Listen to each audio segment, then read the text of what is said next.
Ladies and gents, welcome to UX, and this is why the US sailors fear green water more than missiles, but Channel Navy decoded. Yeah, missile can be shot down, a fighter jet can be outmaneuvered, but green water, yeah. What's with the green water? Does that I don't even know what the color of water means, but it's gonna be interesting. Okay, I know your question, like what the fuck is this? Yeah, after 20 plus years of riding, driving vehicle, first time in my fucking life, I just had a bike crash. Yeah, drop my Harley. Okay, you Americans make some badass bikes because barely any scratch on the bike. It was fast enough. Yeah, slammed some, like, yeah, I don't know. I think it's fine. I can't lift my arm that much. Oh, fuck me. Yeah, ow, ow, ow, ow, ow. Ah, yeah, there's another below there. Yeah, I don't think it's a bone fracture. It could be just muscle damage, but I don't know. We'll see. This literally happened a few hours ago. I don't know. Yeah. I wasn't gonna make video, but I'm like, fuck it. I'm just gonna go crazy with the pain. Might as well react to it. It will distract me. So let's waste one. 22. USS Harry S. Truman, Mediterranean Sea. An FA-18 Super Hornet sits chained to the flight deck. $70 million of American steel and avionics. The ship hits a wave. The chains snap. The jet slides across the deck like a hockey puck. It tumbles over the side, into the sea. One chain failed, then another, then 5 more. Most people focus on the lost jet, the taxpayer money evaporating into salt water. But that's not what keeps sailors awake at night. The real nightmare is what happened 3 seconds before those chains broke. Green water, solid seawater crashing over the bow. Not spray, not foam. A wall of ocean weighing thousands of tons, traveling at the speed of the ship. When green water hits the flight deck, it doesn't care about your $70 million fighter jet. It will take the jet, it will take the tractors, it will take you. Unlike a missile, you can't shoot it down. You can't outmaneuver it. The fuck is with the green water? Why is that different? What? I thought there's gonna be some like creative way he's just making it sound like, but how is green water different? You can only chain everything to the deck and hope the steel holds. Today, we're breaking down the engineering that keeps 100,000 tons of steel from becoming a tomb, the procedures, the hardware, and the people who crawl across that deck in the dark to hold it all together. If you respect the sailors who face this every deployment, type "proud" in the comments. Before we talk about chains, we need to talk about where the battle is actually fought. Flight deck control. In a world of supercomputers and AI, you would expect digital maps. You'd be wrong. Inside, the most important tool is a scratched-up physical table called the Ouija board. It's covered in plastic cutouts, simple shapes representing billion-dollar assets. Why? Because computers crash, screens go black. But when the ship is listing 20 degrees and the power dies, the Ouija board never... Another element I have a problem with. Nowadays, cars basically comes with all the touch things. Germans started this, I think, with Mercedes, and who knows, Koreans followed it. Cars comes with no physical buttons now. Everything's basically electronics and computerized with a center infotainment, or that is as a console. Yeah, what if that goes wrong? You don't want proper features tied behind that, like hill descent control and God knows what, many other things. Cruise control, something like that. I don't know, something pivotal. You don't want something to be hide behind that where it can malfunction. What's wrong with the hard buttons? So yeah, basically people should follow military, because military tries to be as much as ease of access, but with common sense, because they have to be. So if military said, fuck all that like computerized things, let's use this Ouija board, physical things, because those things can go bad, people should listen to that thing. never fails. It is the only absolute truth on the ship. When the forecast hits Sea State 6, the handler plays a high-stakes game of Tetris. He stares at those plastic pieces. He has to make a choice. Which jets go down to the hangar bay for protection? And which ones have to stay up on the roof to face the storm? It looks like a board game. It's not. One wrong move on this plastic board, and a real $70 million jet gets washed overboard. There is no reset button. The pressure in that room is heavier than the air outside. Once the plan is locked, The call goes out over the 5MC. Set heavy weather tie downs. That's when the real work begins, not in the control room. Out on the deck, where the war against physics is fought with steel and muscle. Look at the floor. Every 6 feet there's a star. It's not war against physics. You're using physics to fight physics. That's not really a thing. Shaped hole welded into the steel. They call it a pad eye. Each one is rated for 20,000 pounds. 10 tons of load in any direction before the steel fails. In calm weather, a Super Hornet needs 6 chains, 6 pad eyes, 6 points of contact. What is it made of that it can take 10 tons? That's insane. But calm weather is a luxury carriers can't count on. When a ship pitches in heavy seas, the aircraft doesn't just sit there. The weight multiplies. As the deck heaves upward violently, that 32,000-pound jet transforms into a 100,000-pound wrecking ball trying to slide off the edge. 40 plus 6 tons. chains will snap like thread. So the rule changes. 20 per jet. Now do the math on the human cost. An air wing has 60 aircraft. That's 1,200 tie downs that must be hauled, hooked, and tensioned by hand. There are no machines to do this, just muscle. Blue shirts haul these 14-pound chains from the catwalks. They drape them over their shoulders like steel scarves until their collarbones bruise. Mind the blades. They crank the tensioners until the aircraft's shock absorbers compress. The jet must become part of the ship. If it bounces, the chain snaps. If the chain snaps, the jet becomes a missile. But jets aren't the only danger. Red shirt, aviation ordnance men have a different nightmare. They have to secure skids loaded with 500-pound GBU-12 bombs. In 60-knot winds, these carts on wheels can turn into battering rams. So red shirts nest them together near the island. Like bunch of gas canister or something. At first we look, oh, is it gas canisters? No, those are fucking missiles. Washing them into a fortress of explosives. And often, when the ship takes a violent roll, they execute a move called riding the skid. They wrap their arms around the bomb casings to anchor themselves. Because a loose bomb is worse than a loose jet. Think about that reality. You are hugging a live explosive to stay alive, while the ocean tries to throw you overboard. A Nimitz-class carrier has a command crew of 12 people. But the most critical person in heavy weather isn't the captain. It's the helmsman. Often, this is a 20-year-old kid, maybe 2 years out of boot camp. What? And right now, he is steering 100,000 tons of nuclear-powered steel through a storm. The helm itself is a wheel. Old school, brass and steel. In calm seas, it's smooth. But in heavy weather, the wheel fights back. Here's what happens. The ship pitches forward. The bow digs into a wave. The entire vessel shudders. Then it pitches back. The stern drops. And for a split second, the massive bronze propellers come out of the water.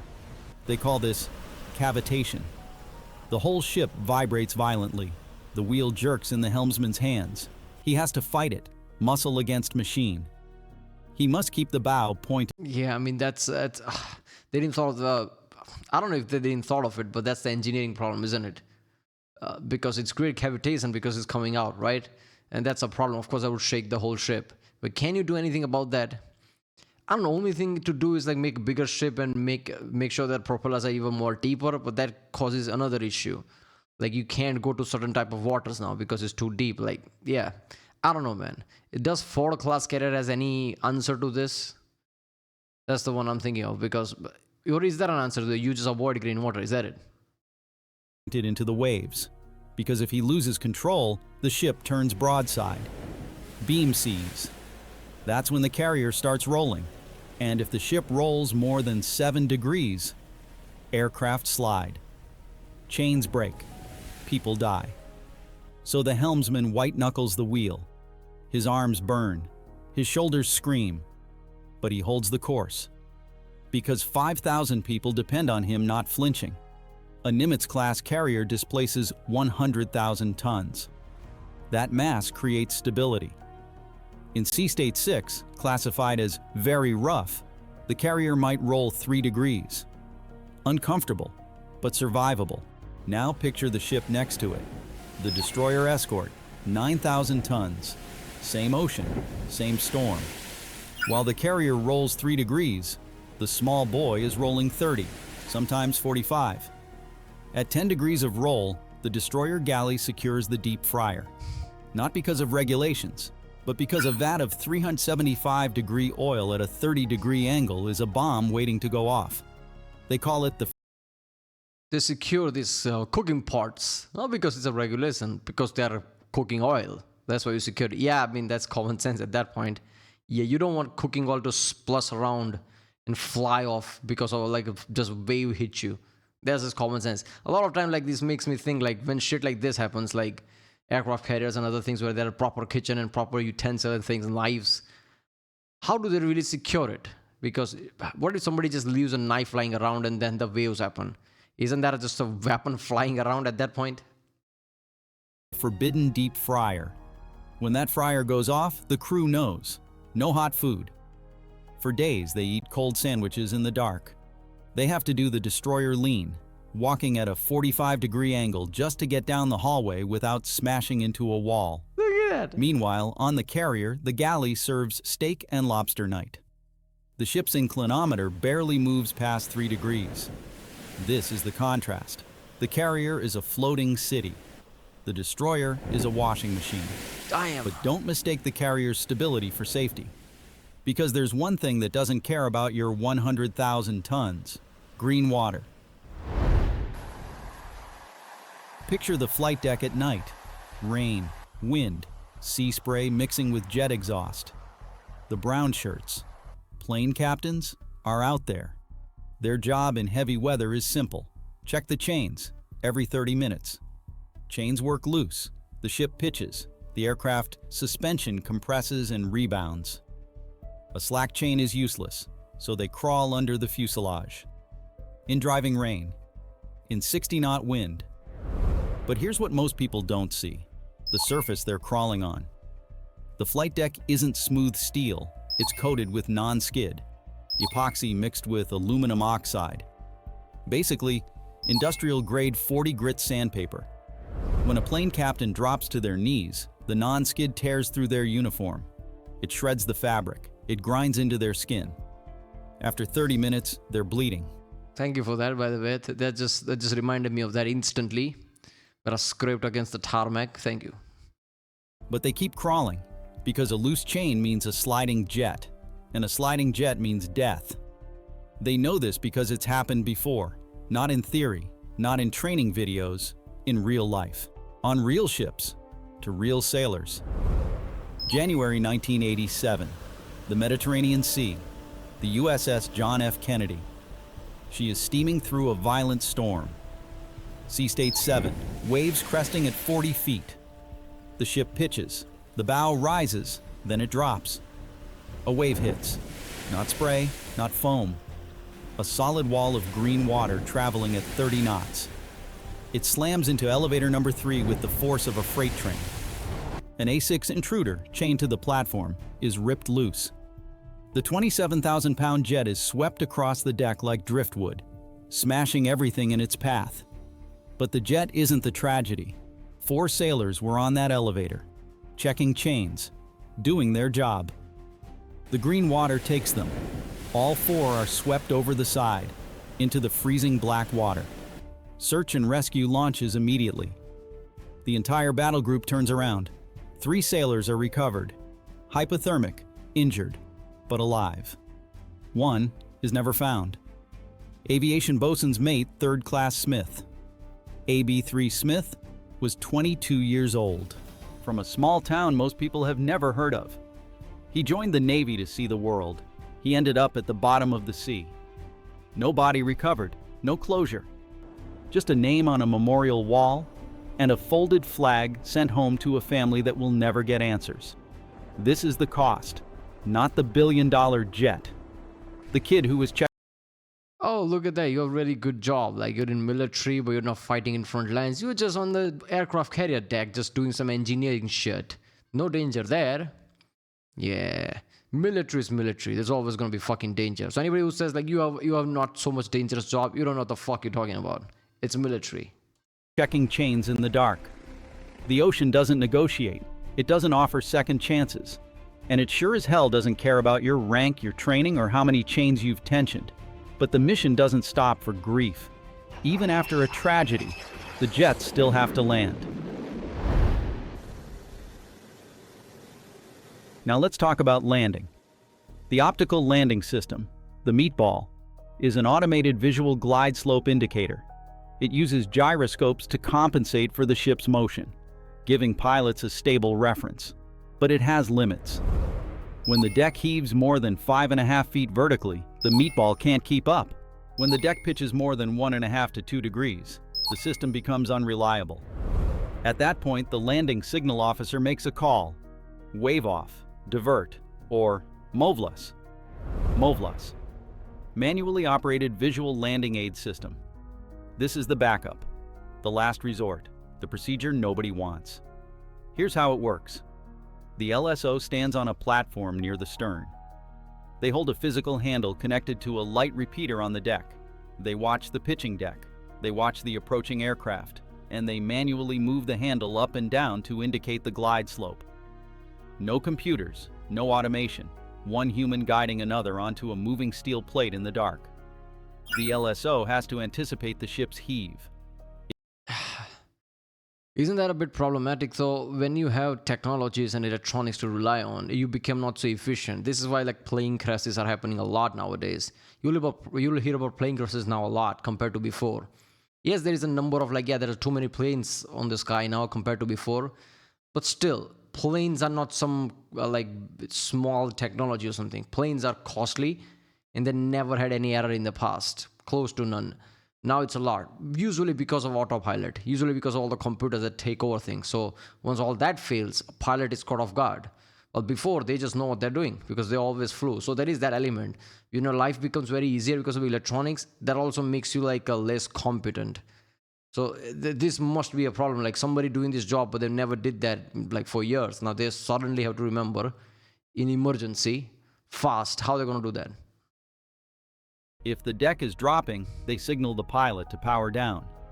If the deck is rising, they signal power up. They're matching the aircraft's descent to the rhythm of the ocean. It's terrifyingly primitive. The pilot is coming in at 150 miles per hour. The deck is moving in 3 dimensions: pitch, roll, heave. The LSO is watching all of it, processing the motion, and moving that handle in real time. One wrong signal. Not to mention when ocean is that much volatile is usually because of some kind of storm. So you're doing that with bad visibility. You can barely see the plane. And the jet slams into the deck too hard. Landing gear collapses. The aircraft breaks apart. Fire.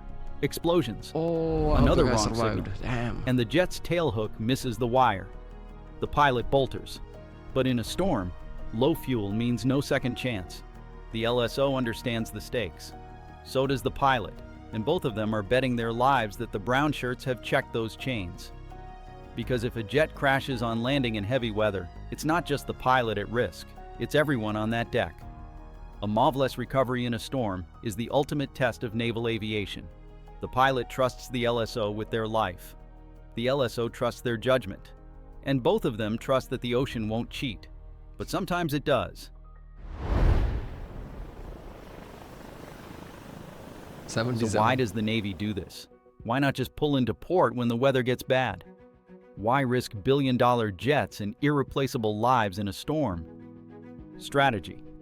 If America's carriers only operated in calm seas, every adversary would know exactly when to strike. They'd watch the weather forecasts, they'd wait for the storms, they'd attack when our air cover is grounded. The carrier must maintain presence in calm seas, in typhoons, in conditions that would send any sane commercial ship running for port. That presence is the deterrent. It's the message. It says, we don't hide, we don't back down, and we sure as hell don't let the weather dictate our operations. But that message comes at a cost. It costs the handler his sleep, moving plastic pieces on the Ouija board, knowing one wrong call means real casualties. It costs the helmsman his strength, fighting cavitation, and holding the wheel steady while the entire ship shudders beneath him. It costs the blue shirts their backs from hauling 20 chains per jet. It costs the red shirts their nerves from riding bomb skids in 60-knot winds. It costs the brown shirts their knees crawling across non-skid that tears them apart, checking chains in the rain. And it costs sailors like AB3 Smith their lives when green water sweeps across the deck and takes them into the black water. The next time you see footage of a carrier in a storm, remember what you're actually watching. You're not watching a ship in bad weather. You're watching a calculated gamble. 20,000 pounds. Anything that looks pretty from the distance and is gigantic has some problem behind it. A storm looks pretty from the distance, but you know what happens inside.